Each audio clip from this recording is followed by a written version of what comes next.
uterus is trying to kill me. Hey y'all, my name is Nai. I hope you're having a terrific day today, and for this video we are going to be doing my March TBR. Before we get into anything bookish, however, make sure to hit like and subscribe down below, as well as tell me in the comments, are you reading any sequels this month?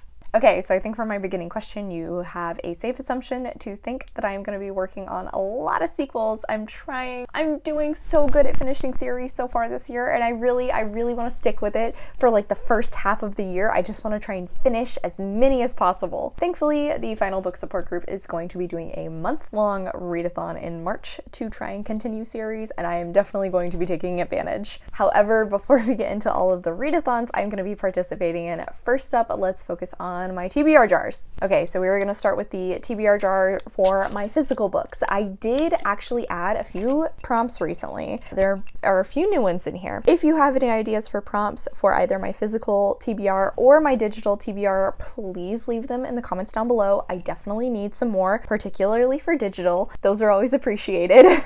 Anyway, to start out, I'm going to try and do in the middle. Let's go with this. Close your eyes and pick. Okay, I guess that's easy enough. There are a lot of problems with this also. First one being, I have to rearrange my filming setup. Okay, so the entire bottom part of my shelves are my TBR. Usually, most people would probably pick out a few possibilities and then do like the close your eyes and pick thing. No, I'm gonna make this more complicated. I'm gonna spin in a circle to pick which cubby hole, and then from that cubby hole, I'll do a close my eyes and pick. We're gonna see how this goes. I promise my eyes are closed even though you can't see me. Okay. This is very dangerous. Ooh. Okay, so we got the mystery thrillers, horror, and nonfiction shelf. Let's see what we get from there. So now I'm just gonna close my eyes, wiggle around my finger, and I'll stop on something. Okay. The Last Mrs. Parrish by Liv Constantine. Okay, so chances are this angle has definitely changed from the beginning, and I also can't find the slip that actually lists what the prompt was, but for close your eyes and pick, I got The Last Mrs. Parrish by Liv Constantine. I know this is like, girl, I'm gonna steal your life sort of thriller. I believe I picked it up because of 𝗖cie @𝗁𝗁𝗁. This is one of her all-time favorite books. She really loves it. I don't really have any experience with these sort of thrillers, but they sound very fun, and so I'm intrigued to see how this goes, but I do know it's like 400 pages. You can tell I bought this used. It's a little bit waterlogged. Okay, so that was our physical pick. Now for our digital pick, we are gonna go with this one.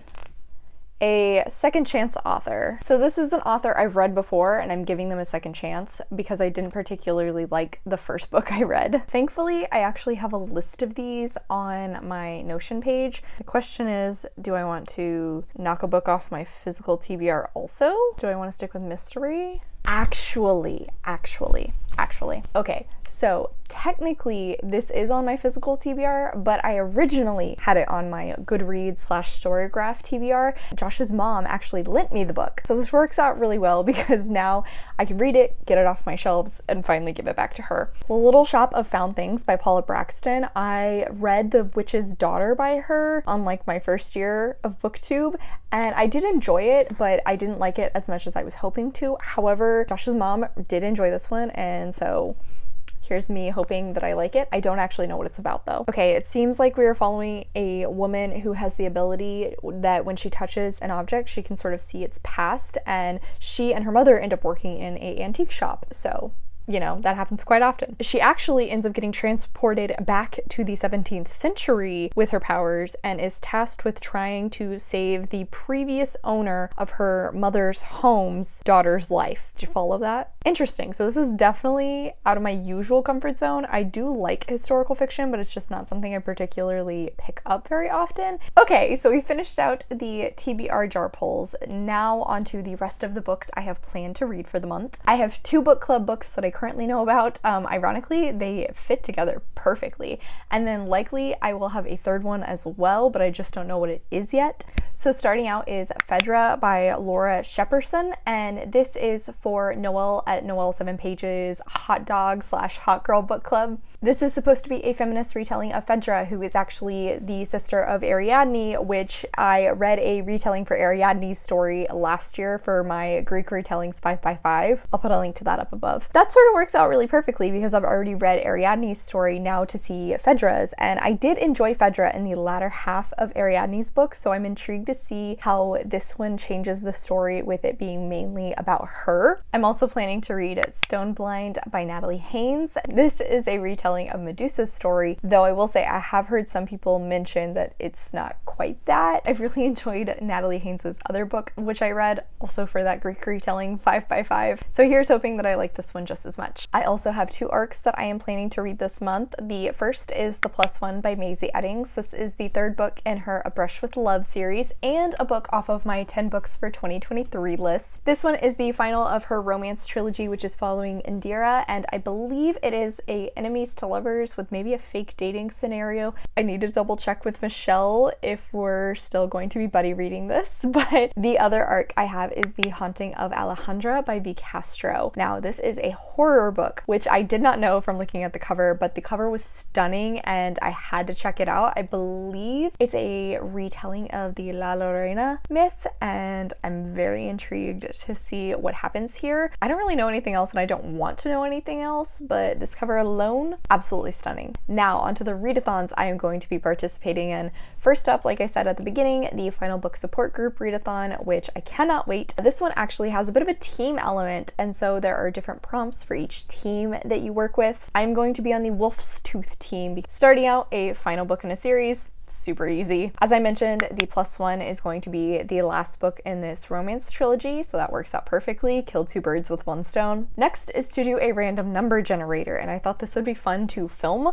So I actually keep a list of all of the series I'm currently in the middle of. So I have my ongoing series tag, and I'm currently at 21. I already pulled up my random number generator, so I'm going to hit it 3 times so we truly get a random number, and let's hope it's one I can actually read. 1, 2, 3. Number 13. Okay, 1, 2, 3, 4, 5, 6, 7, 8, 9, 10, 11, 12, 13.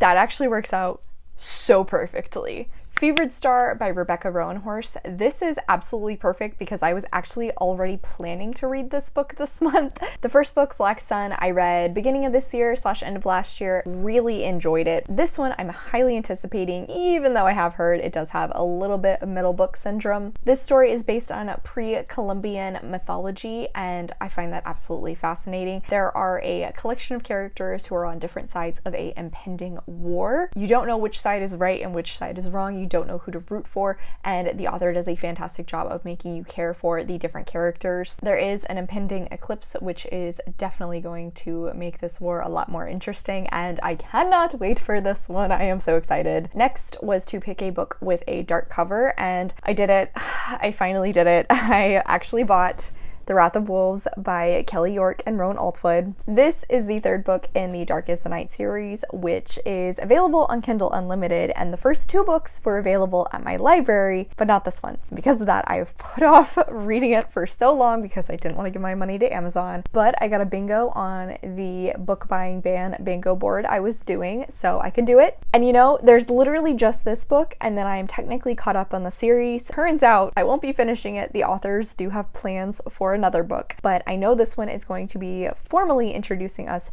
to Preston and Benji, I think. Yes, Benji. This series is a amalgamation of historical, paranormal mystery with queer romances. The first 2 books follow one couple, and then this one is actually going to be following a new couple. These 2 also met at the boarding school from the first book. However, they are now adults, and somehow they get involved in a mystery. That's all I want to know. I'm sure there's going to be ghosts, and the little bit we see of the romance between these 2 in the previous novella that actually gives you some background on them is adorable, and I've been really itching to pick this one up so I can see more of their relationship. Like I said, I didn't want to give my money to Amazon, but I finally caved. My friends were kind enough to buy me the first 2 books in the series, and I was like, you know, I'll just buy the 3rd myself. I'll do it. But this way I will be catching up on a series. Next one was to read a small book, and I think for this I'm going to be picking up the next in the Harley Quinn series, Harley Quinn Volume 4. oh shoot, what's the actual title? A Call to Arms by Amanda Connor. I've been really enjoying the Harley Quinn series so far. It's very entertaining, so chaotic. There's always some element in one of the issues causes Harley and another character to be intoxicated, and then there are these fun acid trip sort of panels that are just so entertaining. Not to mention, I love that it bucks the usual romance of Harley Quinn and Joker. We've seen a little bit of her and Ivy, and I want more of it. Here I am continuing with this series, and it works for a comic book I need to read this month. For a activity prompt, they have make s'mores or some kind of a sweet, so I'll definitely be doing that at some point in the month, I don't know. And then finally it was to visit the depths of the forest, something wild and adventurous, which I actually had already planned to read Fevered Sun for this, but I also think that The Wrath of Wolves could possibly complete this also. We'll see. That's all of the sequels I'm going to be reading this month. And then finally, I'm also going to be participating in another readathon. 𝗖cie heç𝘁� actually is a host for the March Mystery Madness readathon, which I'd never heard of, but it sounds very entertaining, and I've needed an excuse to read some mystery books, so here it is. The theme is basically spring cleaning, so you have 3 prompts: lather, rinse, repeat. So first is to read a book about a detective cleaning up, and that's the only one I don't really have anything for, unfortunately. As for rinse, read something that's on the cozier side or a classic mystery. I actually think I'm gonna do The Last Mrs. Parrish. It's not necessarily cozy, but this definitely seems like it's a beach read. So, you know, beaches can be cozy, kind of. And then finally, for repeat, is to reread a book or read a book from a author you've really enjoyed in the past. The Wrath of Wolves is going to work for that. Technically, I think this is like considered paranormal first, but I do know that this whole series has paranormal mysteries going on. Alright, and on that note, that is it for today. So thank you so much for coming to my channel, guys. I really appreciate it. Make sure to hit like and subscribe down below. I have all my socials as well as a few ways you can support me linked in the description. I come out with videos on Monday and Friday, but until then, I hope you continue to have a terrific day. Love you, bye!